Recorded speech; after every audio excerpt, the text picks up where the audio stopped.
Okay, we're live streaming now, so 3:48, we'll start the committee of the whole meeting. I'd like to acknowledge that we are privileged to meet on the unceded and ancestral territories of the Squamish and the Musqueam Nations. And are there any changes to the agenda before we move on with the recommendation? Okay, hearing nothing, then I'm looking for a recommendation on the agenda. That the agenda of this meeting be approved. Thank you, Cynthia. Do we have a seconder?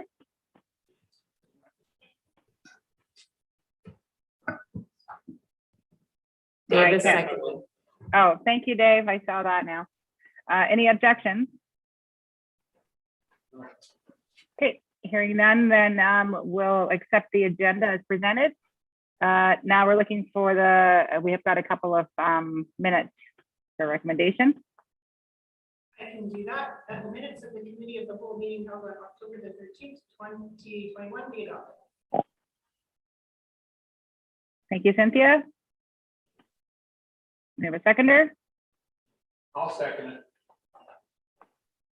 Okay, who is that? Ian seconded. Thank you, Ian.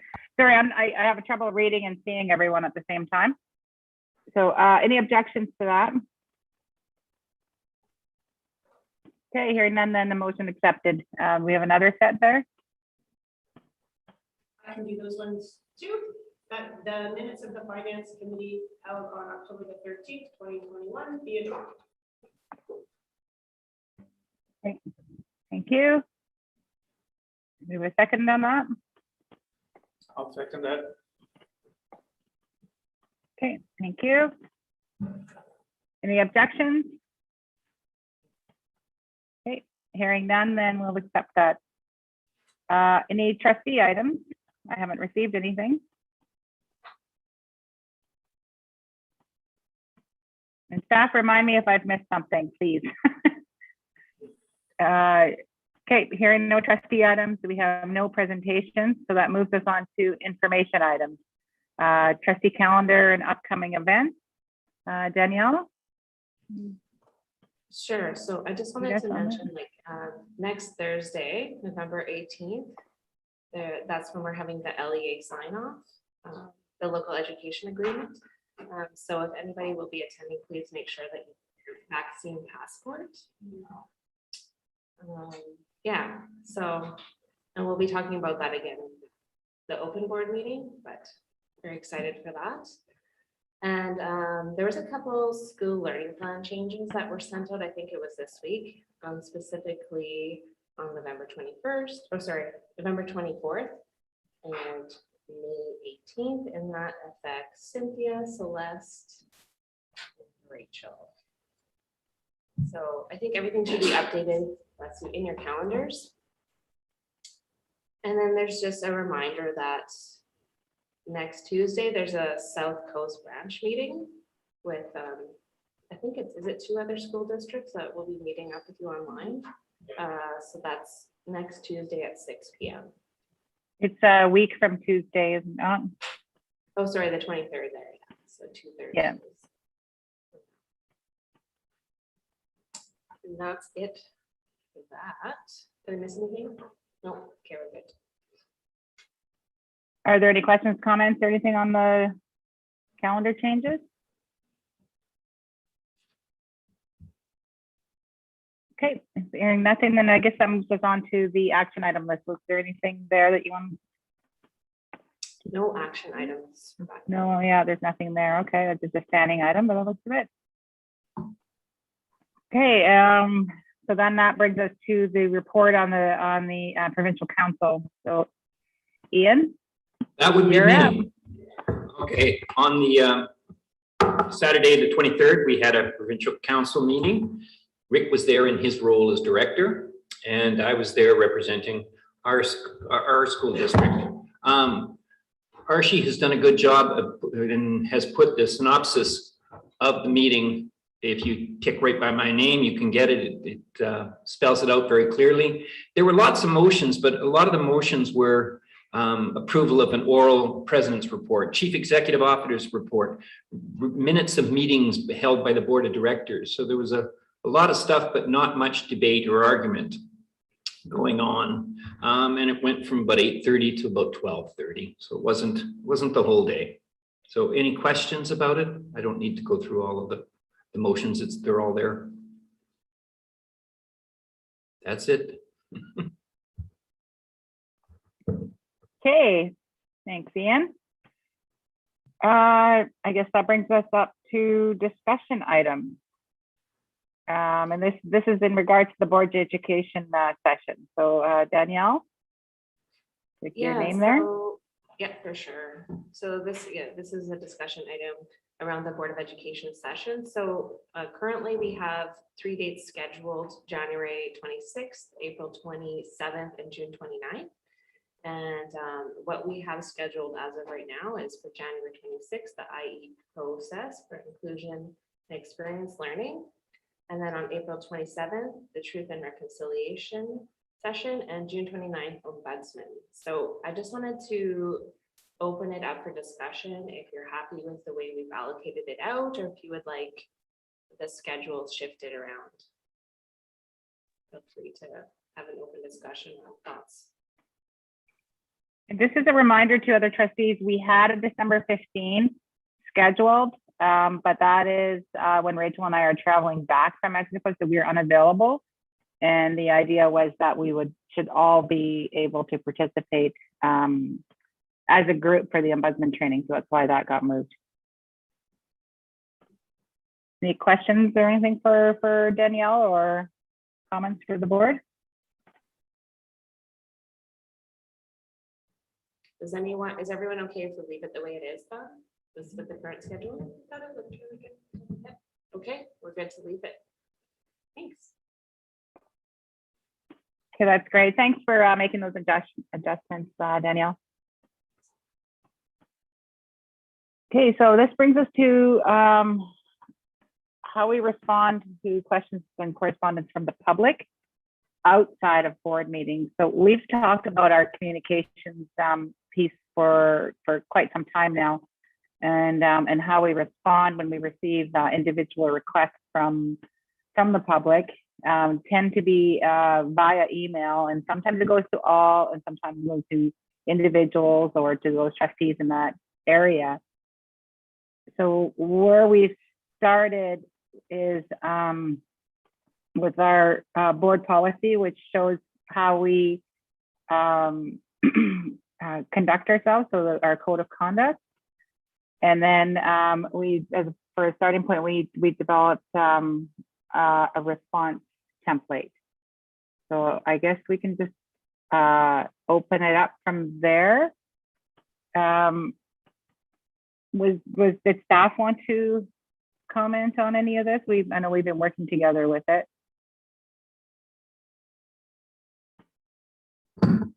I'll jump in. Thank you so much.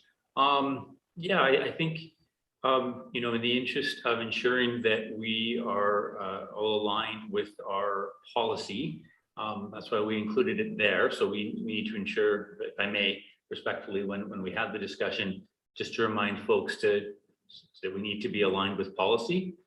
So if there's any amendments or changes, that we have another process for that as well. So I think it's important that, again, we stick to policy that we have. And just from staff perspective, you know, want to share that whichever way we go, staff will obviously be in support of the board's decision as a whole, because we're here to serve you. That said, you know, and we can talk about it as we go further, just a reminder of the differentiation between governance and operations, so that when items specifically are around student learning, operation of schools, and those things that have been delegated to staff through your superintendent, that you know, we'd obviously always hope that understanding is in place and respected, and that we work together to support one another, and that there is that trust in staff to answer questions appropriately. Just wanted to open up with that. Thank you. It's Rick, Rebecca. Okay, go ahead, Rick. Yeah, I like the idea of the template letter. I had a couple of minor suggestions for that letter. And they are simply this, that when we refer in the letter, it says as per board policy, we should probably cite the policy that we're talking about, or policies if there's more than one. Because sometimes people want to look those up and see what the heck it is we're talking about. And then when we say it is appropriate to contact a school or school district office directly, we might want to have people insert a line in there that says something like, in this instance, you would probably find it helpful to contact, and then we could provide the email address of the superintendent or the school principal of the school that they have a concern with. And then we've just been a little bit more helpful if part of our role is to direct people and tell them where they can find the help, then rather than just say contact the school or the school district, we should probably provide the contact, the name, the title, and the email address or phone number.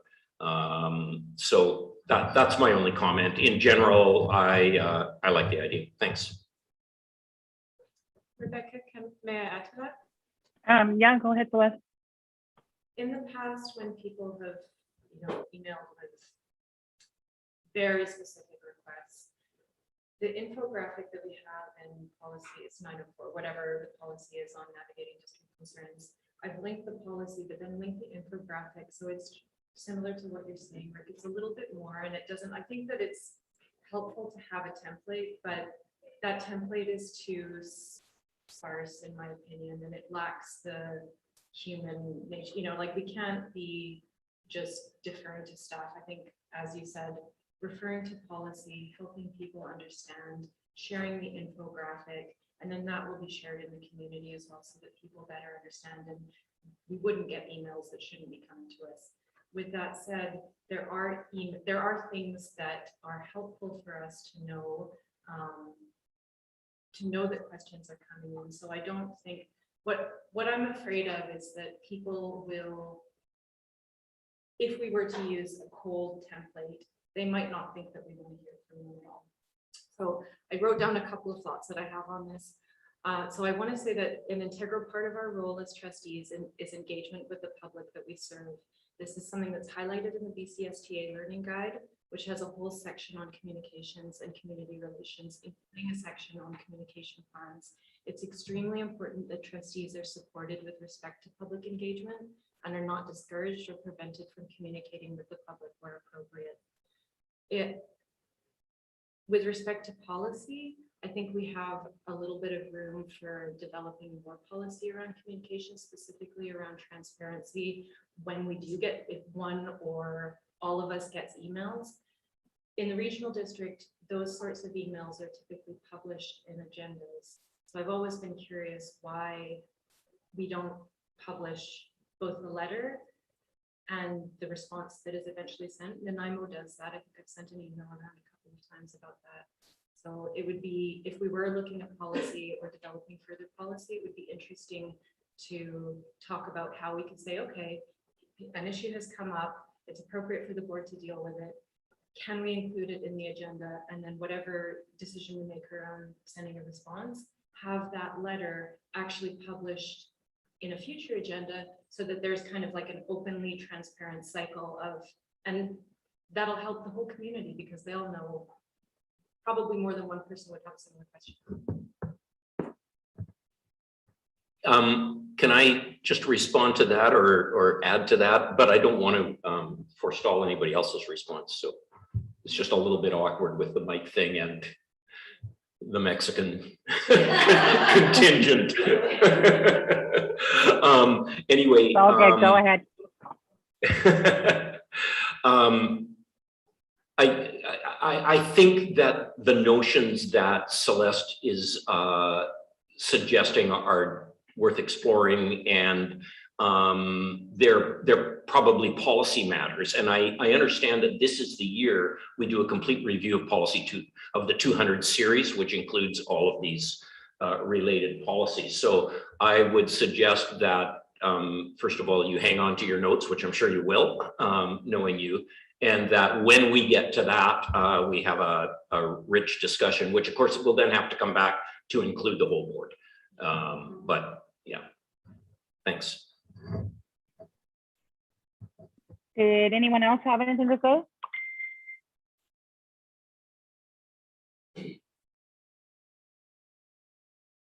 So I do have a follow-up to it. So my understanding was that we were having this original discussion just because we needed to let people know right away what we how to respond as things are coming in, and right away, and then we would be doing a policy review and have further discussion. And I think part of it is as well is to, you know, I totally agree in being as transparent as we possibly can. I think that the more information we can feed the public, the better. And but we also need to be aware of and this is why we drafted a template of sorts, and to as a starting point, to ensure that we are responding according to the policy, and that we are we're a board, and we don't have that individual, you know, like, well, my personal opinion is this, but the board voice says this. So that I don't think that really helps us. So we're just trying to figure out how we can work through this now, and then how we can develop something that, you know, for future development. So it's kind of where I sit on it. I don't know if any other trustees have anything.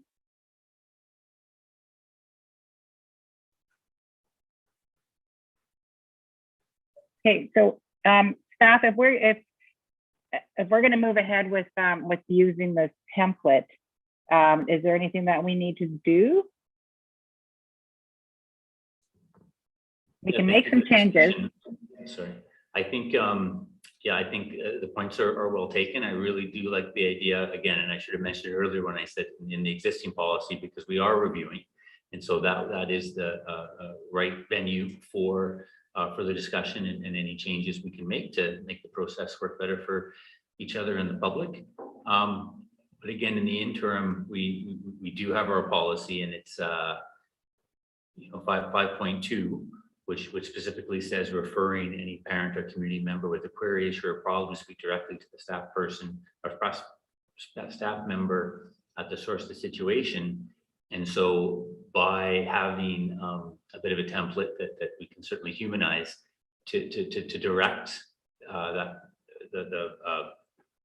person with the query to the correct person would be following the policy as it stands. So I would just respectfully ask that we continue to follow the policy until we do the review, and in the interim we can certainly come back with a amended version of the template, but at the same time allowing, you know, obviously folks to have their own personal voice in there too, which is important, because how Trustee Price answers a letter with an opening may be different from Trustee Higgins. And so I think that's, I don't have an issue with that if the rest of the board doesn't, or the board may decide as a whole that no, we want to keep it tight for now and until we have the further discussion. Thank you. Once again, I'm raising my hand just for the folks in the room, because I'm trying not to step in front of anybody else in the speakers line, but I don't see anybody else.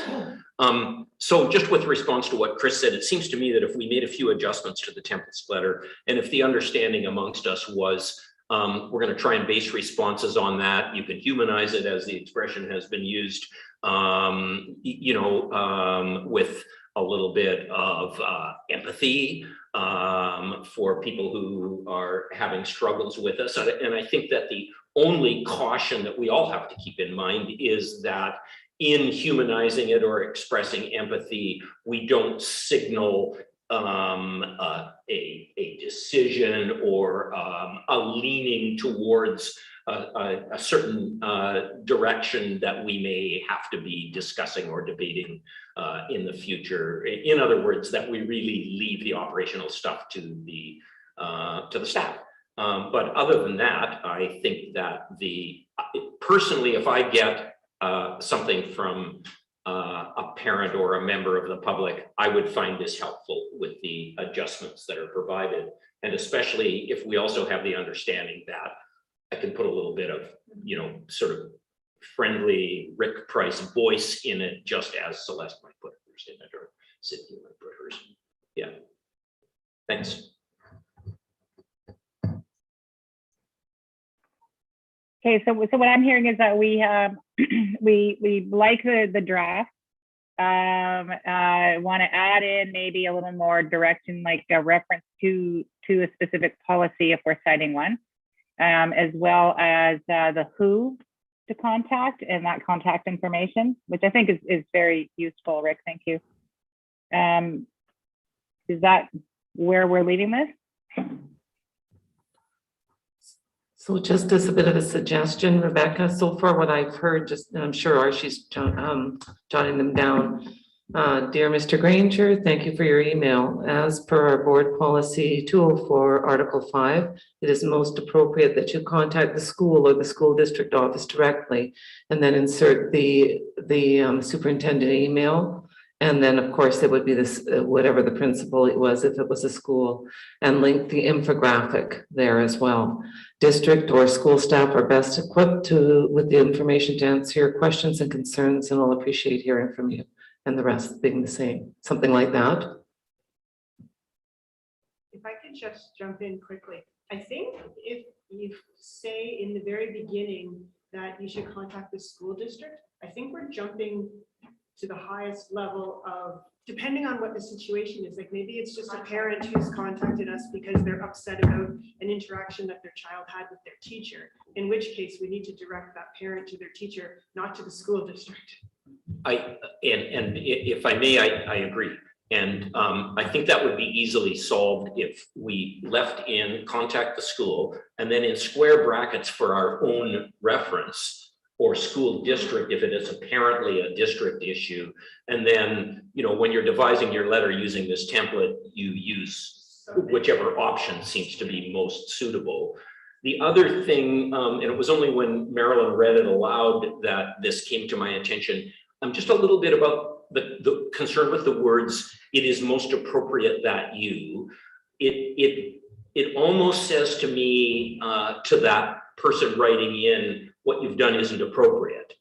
And so the words I would use if I were writing this is probably, I think you will find the most helpful approach to be blah, blah, blah, or it most helpful rather than appropriate. I'm just afraid, we don't intend a value judgment on their concern, but it could be interpreted that way. Yeah.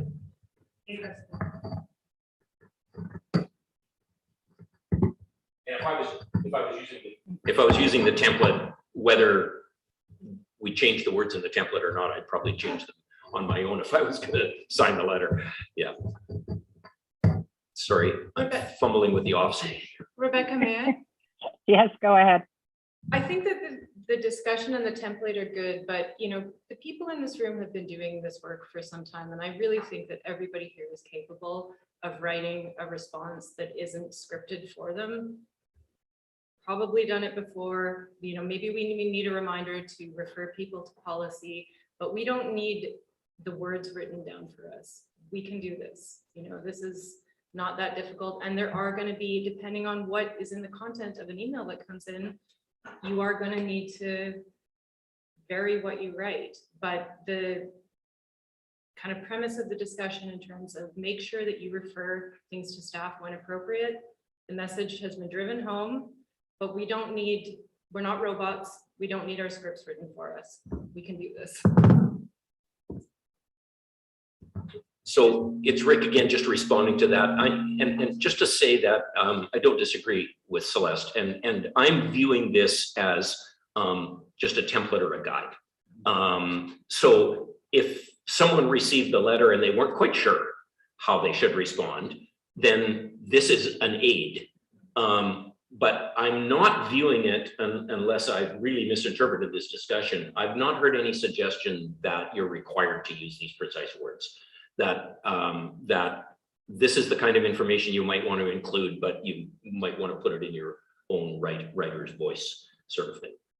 So I'm fine with it if that's what we're talking about. And if we were, which I'm sure we're not, if we were talking about, no, you have to use these words, I would agree with Celeste that I don't think we need to do that. I'll respond to say, just for the record, that it was not the intent. And as we were discussing and hearing, and then with the example provided, which is just an example, I was in my head thinking, oh, is this coming across as thou shalt and please use these exact words, insert name here. So it was just meant as a guide, as Rick said. So thank you, because that's a real important clarification. And for us, of course, in my point of my opening, and I'm sorry if I fumbled that, is just that all important piece of just, bringing it back to staff to do our best to solve. And I think we also mentioned just ensuring that, you're copying that, right, to the board chair, I think has been past practice when responding to parent emails. Is that, am I remembering that correctly? Yep. Just helps keep the record clear for everybody. Right. Yeah. So thank you. And I look forward to more discussion later when we look at the policy. I wonder if maybe just a little bit of sort of like a who, what, where kind of bit of information when almost like some points, some key points when responding to a parent. You want to include the policy that it's related to, forward it to the board chair and senior staff. Like, what are the main principles that we want included in a letter that we're replying to, rather than giving the words to us to speak? Maybe senior staff can direct us to the 5, 4, whatever the number is, main principles that need to be included in that letter. Like, clearly here you want us to address the policy. It needs to be neutral in its response. What other? Okay, if I can, Cynthia. Yeah. So to respond to everyone's comments, this is not staff that's wanting us to do anything. This is us.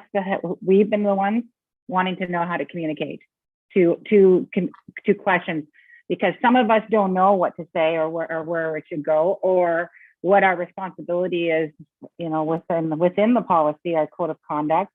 Some are responding from a personal point of view. Some are responding. Some of the questions that come in are private. They involve kids, students, and the conditions that they're experiencing within schools, and it's usually negative when it does. So we want to protect privacy as well. So all we were trying to achieve here was that we all respond in the same manner, that we are inclusive to each other, to know that these are coming in and that they are being responded to, and then that if it involves operational matters, that it's staff who are responding and including us back with a response on how these were answered as well. So it goes both ways. So we're all kept in the loop of what's happening, and nothing's happening outside the board table, because at the end of the day, we work collectively, and that is what's in the policy at this point. So I don't think we need to be using word for word, but we need to consider why we're having this discussion, and it was because trustees wanted to know how we should be responding. And if I'm completely missing the mark, then let me know what you think. Rebecca, may Oh, sorry, I already muted myself. Go ahead. That's okay. No, I think this is a super important discussion, and just to go back to what Cynthia was asking about in terms of criteria, the communications and community relations section on that learning guide in the BCSTA hub is really good. I don't know if staff has access to that, do they? Yeah, there is. Yeah, we do not need to reinvent the wheel. There's some very, very good information in there. And so, I mean, I feel like, you read it at the beginning, but it's re-reviewing that material. They have put a lot of thoughtful work into kind of compiling, and it's information from all of the districts, right? I mean, they're a centralized provincial association that provides really high quality information. So I think that, rather than having people scurry and do work, we can maybe look to that which already exists that has probably a lot of those things already written down.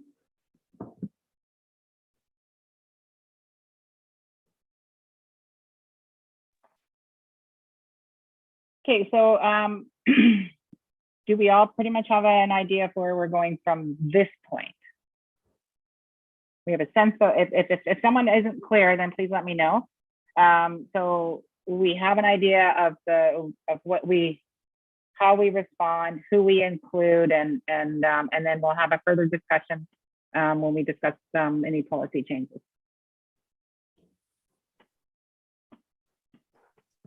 I'm good with that. Okay, I'm not hearing any objections, so I guess we can move on from this topic.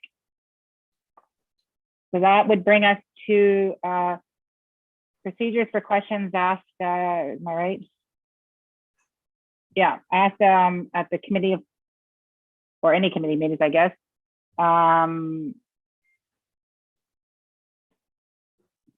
Which is board policy 206, board meeting agendas, meetings, delegations. Can staff help me out on this one? Sorry, my mind's all over the place. Sure, I can help out. So we had, now that we've moved into the 21st century, and in order to improve opportunities for public to share in our open board meetings, we've of course been broadcasting our committee meetings that happen during the day, such as this one. And we've been providing our public with the agenda ahead of time. So we had received some questions based on the agenda from the committee of the whole and from the finance committee. And then we thought, oh my goodness, but what have we done in the past? Do we have question period for the public following those daytime committee meetings? Or shall we bring those up in the Q&A period at the end of the public board meeting in the evening? Or do we respond in an email? So we looked, and we didn't think we really had a lot of guidance in existing policies or history, because of course we weren't broadcasting before. So we wanted to have that discussion here and hear from the board about how they'd like to tackle questions that come up during open portions of board and committee meetings. So Yeah, and just to add to what Chris was saying, we had that Archie put together a summary of what other school districts are doing, just so we can see. So I can share my screen so everybody can see that. Just 1 second.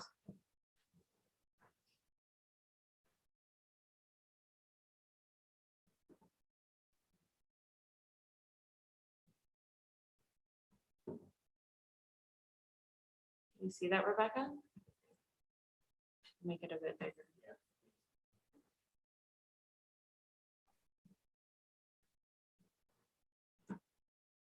So it looks like most school districts are allowing public attendance at the committee of the whole.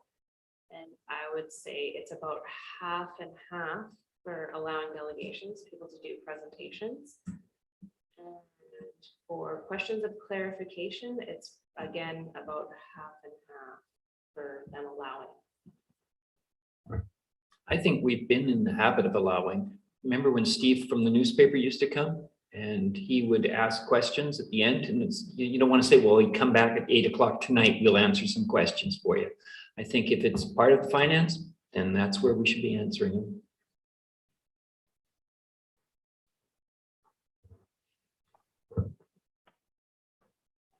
Okay, does anybody have any questions or comments on how we should proceed? It's Rick. My only comment would be that I think the same rules or guidelines need to apply, which is the questions have to apply to something that's on the agenda of that particular meeting. Because otherwise we're just catching people off guard and you know, they're having to field questions that they didn't even know they were going to get, and that's not fair. So I think that probably didn't even need saying, because that would be understood, but the public needs to understand it. So if we're going to put any guidelines on our website, or if we get applications for delegations, for instance, and we decide to entertain those, then they need to know sort of just the ground rules. That's all. Thanks. Okay, anyone else? Yeah, I know that Trustee Bickford has a comment, but I'm just going to go first just on a point of logistics then. So we also need to determine, and maybe you want to give us that direction to go ahead and figure that part out. If we're going to, I'm sure we are, continue with live broadcasts and remote viewing, then, you know, again, a similar system perhaps to our evening program, where at the end of each committee, we provide an email access for public so that they can provide us with the questions, and then building in some time for us to get a response. So I'm just, for the public out there, I'm not sure if we're able to make that happen today. So if I may, my suggestion would just be for today, if we could have the public send their questions in, and we will address them tonight in the open board. And if they're unable to view, just a reminder that we do record the sessions, because I don't think we'll be able to set that up for following this meeting. Thank you. I just had a small comment to say that I think in the past, Rebecca, you've given a reminder at the beginning of, or someone has given a reminder to say, hey, you know, we have a section for questions, but if they're lengthy in nature, or the answers are lengthy in nature, we won't be able to respond to them. Just to remind people every time, you know, a brief sort of 2 lines that someone can read, just to line up expectations so no one feels that they have been slighted. Yeah, I totally agree with that, Celeste. Thank you. and that we should, if there's a way this way, and I don't see any reason why we can't, for any of the public or any of the open meetings to have a standing item now that we put in for questions of clarification, and at that point we can you know, do any reminders that we need, and I can start the meeting as we normally do. But maybe when we put in that line item for questions of clarification, that we can just do a reminder as it relates to this agenda, so that those who read it ahead of time may be emailing questions in, just so that we're clear that they're applicable. Is there any objection to that process? Are there any objections? It's Rick, and I don't have any objections. Just to make the point that if we're going to print some guidelines for people who are contemplating coming to a meeting and asking questions, and then we put some limitations on what those questions can be, like they have to relate to the agenda, and if they are long, complex answers, etc., then we should make it clear that we welcome those questions, that we encourage them to send in the questions. It's the only difference is that we may not be able to answer them at that moment in that meeting, but we want their question and we want to provide them an answer. It's just that we might not be able to do it in the public meeting if it doesn't relate to the agenda.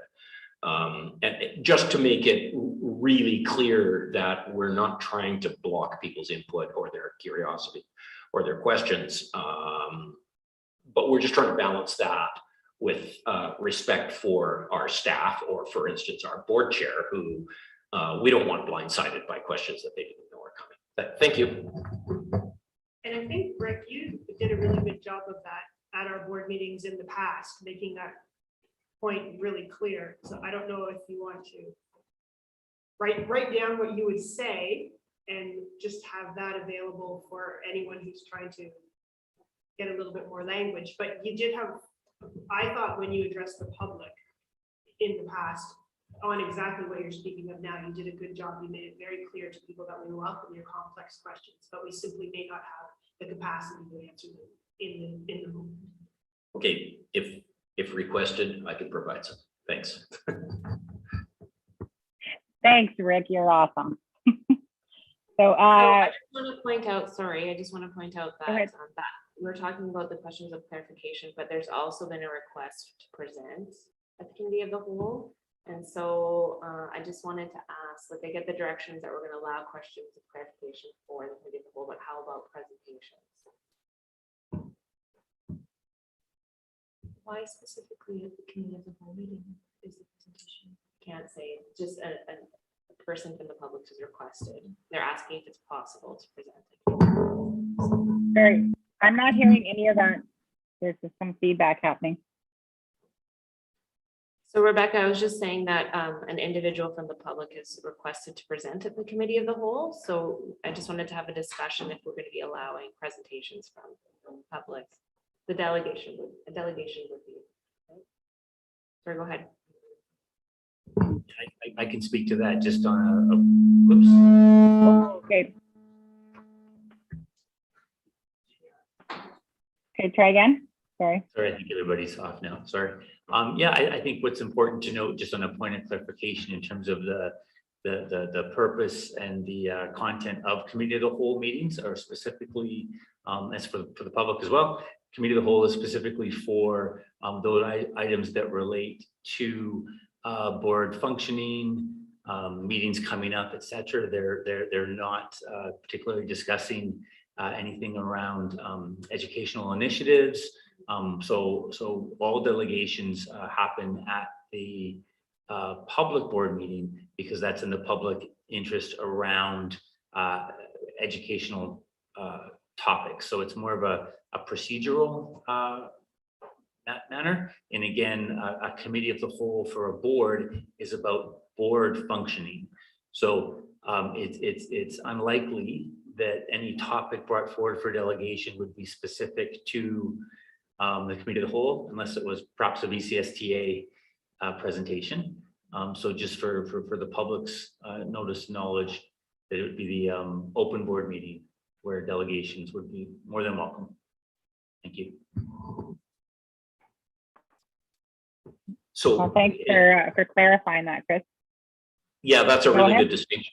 That's a really good distinction to make. And so I think really the default position for us should be that when someone asks to be a delegation, we should send them to the public meeting. And then if they make a strong case and we can see, oh my goodness, this does relate to our scheduling or somehow or other sort of the logistics of how we are operating, it's hard to imagine that it would, but if they make a solid case, then we can always make the exception. But I think the default position should be no, sorry, you go to the public board, and we can explain why. We don't just have to say no. We can give them the rationale that we've just provided, which is that you're not going to get the effect that you're hoping for at the committee of the whole meeting. Thanks. Sorry about that. Rebecca, may I? These are noisy switches. Yeah, of course. Go ahead, Celeste. I wonder if it's I can imagine maybe a parent who wants to come at a time where children are in school or some reason like that, where they're asking for an accommodation rather than wanting to speak to us within this meeting. It just might be a timing issue, and with children being in school, it might be more convenient. So that's something that I feel like if a parent couldn't come at night because they have children that they need to care for, it would make sense to allow them to come during the day as a matter of like an accommodation, because it otherwise might not be possible. I thought what you said was correct. Is it okay to respond to that? Yep, go ahead. So I think that's a really interesting point. As we go through the 200 series, it could raise the issue of when we hold public meetings. I mean, we could also contemplate 3 public meetings a year that happen at 3:30 in the afternoon instead of at 6 o'clock at night. or at 10 o'clock in the morning for that matter. I mean, you know, the whole calendar, the whole clock would be open, I suppose. So that might be another discussion for policy in the 200 series, because it's not etched in stone that every public meeting has to be at 6 p.m. And it might actually help people if there were a couple or 3 meetings a year that happen at other times, or even on other days, I suppose, although it gets really complex if we start switching days. It gets really tricky then. Yeah, anyway, okay, I'll just leave it at that. Thank you. Yeah, and I've heard complaints that we are holding meetings during the day when everyone's at work and no one can attend. So you get the flip side of that. So maybe a blend, like Rick's suggesting. Okay, were there any other comments, questions? Staff, you have what you need? Yes, thank you very much. Okay. So that brings us to item D, framework review process options for 21, 22 and district orientation sessions. And it looks like Chris and Marilyn. All right, thank you very much. I'll begin. So I wanted to share with the board that last week we received some information from the Deputy Minister around the process for reviewing our framework for enhancing student learning document that we submitted earlier this year. They have been going through some different iterations of how they want to approach that review. And so we've been asked to discuss with the board 2 options for the review of that document. The first option, which would begin by a review team, which is comprised of volunteers from FNESC, from BCSTA, the BCSSA, the BCPB, PA, BC ASBO, and the ministry, would be reviewing districts' submitted reports. And that is along the co-constructed quality indicators for continuous improvement and effective strategic planning. They'll be looking for and reporting back to us on areas of strength, future considerations, and emerging questions. So this would be provided as formative feedback in December of 2021. So option 1 is again for the ministry's peer review team to take our report away and report back to us on their review of that in December. Option 2 is a little more complex. This is where select districts will have an opportunity to actively participate in and contribute to the PESTEL process through a self-assessment process. They would limit that to 15 school districts, and they'd be selected from folks that want to do this to complete a self-assessment of the district's strategic planning, to discuss directly with the peer review team the findings. So rather than get a report back, it would be a conversation back and forth. And to note that the preference would be given to school districts nearing the end of their strategic planning cycle, and that would happen through a number of meetings that would conclude in March. So there's option 1, which is they review our completed document and give us feedback in December, or we could choose to be a district that is engaged in a more fulsome process that would end in March. And our recommendation from senior team, given the fact that we are in year 3 of our 6-year plan, we're not nearing the end of a strategic plan, knowing that obviously you saw the work that was engaged in and went into the submission of that report. Given that one of the individuals leading that team is our past superintendent, who was also instrumental in submitting that report, our feeling is that we wouldn't be a district that would be looking for additional supports. I feel we've done a very good job with our PESTEL report and are happy to receive feedback in December through option 1. But it is a discussion with the board, so very interested in board's feelings about that. Thank you. Okay, anyone want to jump in? If I could just jump in first. Yeah, sure. You guys, okay, thanks. Having just attended the provincial council on Rebecca's behalf, there was a lot of conversation around this exact topic. And it very quickly came to light that there are a number of school districts that are, for lack of a better way to say it, way behind us in their development of their school districts' strategic plans.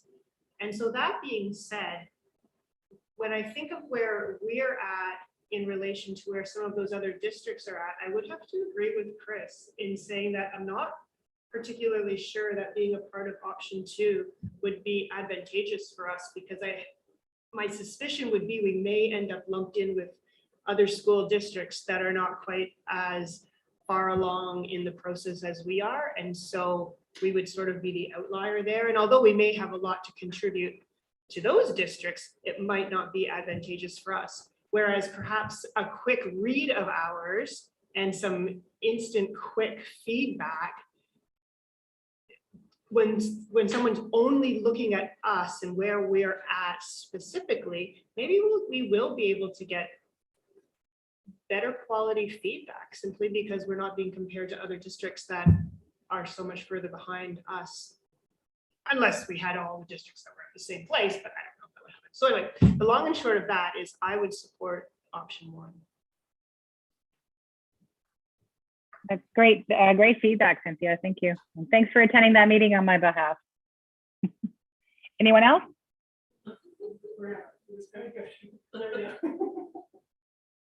I'm fine with option 1 for this year. I would really look forward to engaging in that deeper discussion with people from elsewhere sometime in the not too distant future. But I think that for this year, it's probably appropriate, and it's also probably appropriate to be thinking of those 15 as a limited resource for the province. And as Cynthia expressed, there may be other places that need that a little bit more than we do. That's not to say that we don't have challenges and problems that we have to solve here. Which is why I think in another year or two, then engaging in this deeper discussion would be really helpful. Thanks. Thanks, Rick. Anyone else? It's Ian. I agree that we should be going through number 1. I think we've got so many new staff. There's a lot of reasons, but let's go easy on ourselves.